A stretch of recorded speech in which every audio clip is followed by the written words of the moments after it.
다니엘서 5장 1절부터 16절입니다. 오늘 본문의 배경이에입니다. 여기서 벨사살은 벨이시여 임금을 지키소서라는 의미입니다. 벨은 바벨론의 으뜸신인 마르둑을 말합니다. 다니엘의 바벨론식 이름인 벨드사살도 마르둑 신의 이름을 따라 지어진 것입니다. 벨사살은 느부갓네살의 손자이고 바벨론의 마지막 임금인 나보니드의 아들입니다. 벨사살은 아버지 나보니드가 몇 해 동안 자리를 비운 동안 그를 대신하여 나라를 다스렸습니다. 다니엘서에서는 하나님을 인정했던 느부갓네살과 그렇지 않았던 벨사살 두 왕을 대비시키기 위해 등장시킨 것입니다. 5장은 고레스에 의해 바벨론이 함락되던 그 마지막 날을 배경으로 하고 있습니다. 이처럼 다니엘서는 역사적 순서대로 본문을 배치한 것이 아니라 이방 땅에서 살아가면서 겪게 된 여러 가지 상황을 차례로 열거하면서 하나님이 하시는 일을 드러내고 있습니다. 5장 1절부터 4절입니다. 벨사살이 연 잔치. 벨사살 왕이 귀한 손님 1000명을 불러서 큰 잔치를 베풀고 그 1000명과 더불어 술을 마셨다. 벨사살 왕은 술을 마시면서 명령을 내려서 그의 아버지 느부갓네살 왕이 예루살렘 성전에서 가져온 금그릇과 은그릇들을 가져오게 하였다. 왕과 귀한 손님과 왕비들과 후궁들이 모두 그것으로 술을 마시게 할 참이었다. 그래서 예루살렘에 있는 하나님의 집 성전에서 가져온 금그릇들을 꺼내서 왕과 귀한 손님과 왕비들과 후궁들이 그것으로 술을 마셨다. 그들은 술을 마시고서 금과 은과 동과 철과 나무와 돌로 만든 신들을 찬양하였다. 어느 날 벨사살 왕은 수천 명을 불러 큰 잔치를 베풉니다. 그런데 그는 잔치 중 예루살렘 성전에서 탈취해온 그릇들을 가져와 그곳에 술을 부어 마셨습니다. 이들의 행동은 하나님을 모독하는 일이었습니다. 그들은 술에 취해 이스라엘의 하나님을 비웃고 자신들이 믿는 금, 은, 동, 철, 나무, 돌로 된 신들을 찬양했습니다. 이런 재료들로 만들어진 신이라는 것 자체가 그들의 신이 가짜임을 암시합니다. 눈에 보이지 않는 스스로 계신 하나님과 대조적입니다. 5장 5절부터 9절입니다. 벽에 쓰여진 글씨. 그런데 바로 그때 갑자기 사람의 손이 나타나더니 촛대 앞에 있는 왕궁 석고 벽 위에다가 글을 쓰기 시작하였다. 왕은 그 손가락이 글을 쓰는 것을 보고 있었다. 그러다가 왕의 얼굴빛이 창백해지더니 공포에 사로잡혀서 널쩍다리에 힘을 잃고 무릎을 서로 부딪히며 떨었다. 왕은 큰 소리로 외쳐서 주술가들과 점성술가들과 점성가들을 불러오게 하였다. 그들이 들어왔을 때에 그는 바벨론의 지혜자들에게 말하였다. 누구든지 이 글자를 읽고서 그 뜻을 나에게 알려주는 사람은 자색 옷을 입히고 금 목걸이를 목에 걸어주며 이 나라에서 셋째가는 통치자로 삼겠다. 왕궁 지혜자들이 모두 나왔으나 아무도 그 글자를 읽는 사람이 없었고 그 뜻을 왕에게 알려주는 사람도 없었다. 벨사살 왕은 크게 낙심하여 얼굴빛이 변하였고 손님들도 당황하였다. 그들이 자신들의 만들어진 신을 찬양하는 사이 갑자기 사람 손이 나타나 왕궁 벽에 글을 쓰기 시작합니다. 이 장면을 본 왕은 너무 놀라 얼굴이 창백해지고 두려움에 떨었습니다.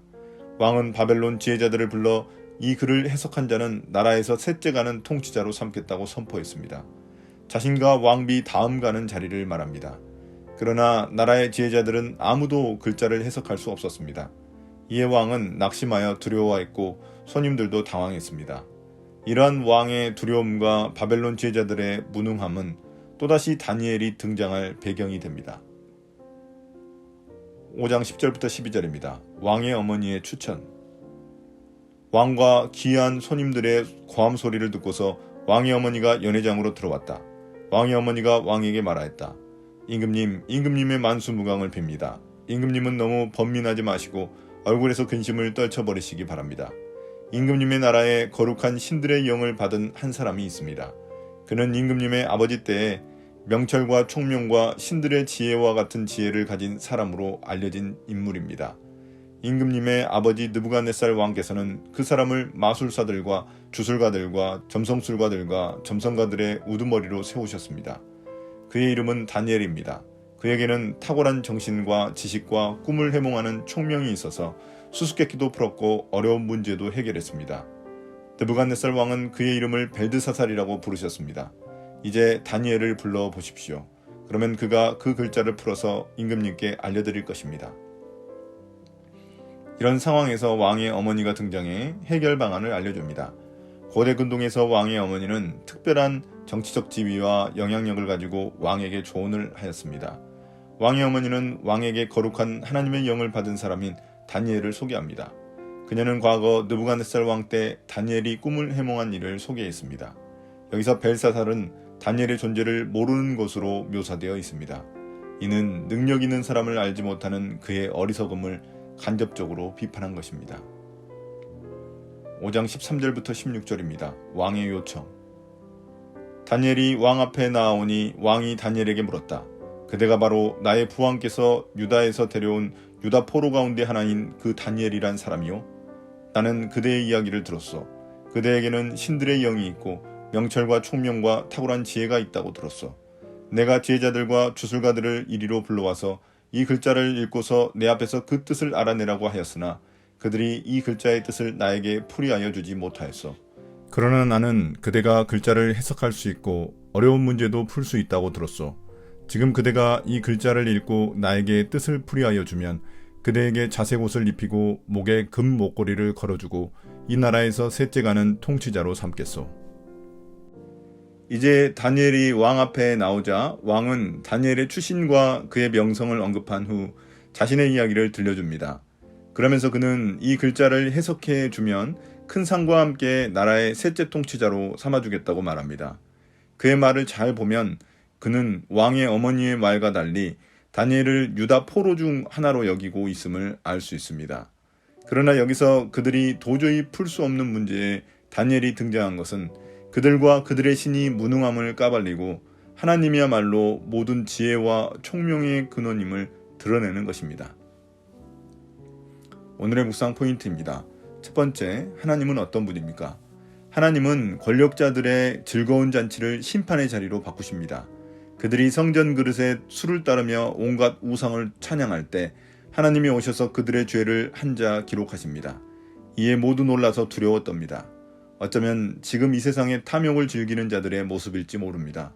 주님은 때가 되면 그들의 잔치를 심판으로 바꾸실 것입니다. 두 번째, 나에게 주시는 교훈은 무엇입니까? 다니엘은 하나님의 영이 함께하는 사람이라는 별명을 가지고 있었습니다. 이제 나이가 들어 사람들에게 잊혀졌지만 하나님은 그를 다시 호출하십니다. 하나님의 영에 사로잡힌 사람이 세상의 소망입니다. 오늘의 기도입니다. 주님, 오늘도 하나님의 영에 사로잡힌 사람으로 살아가게 해주십시오.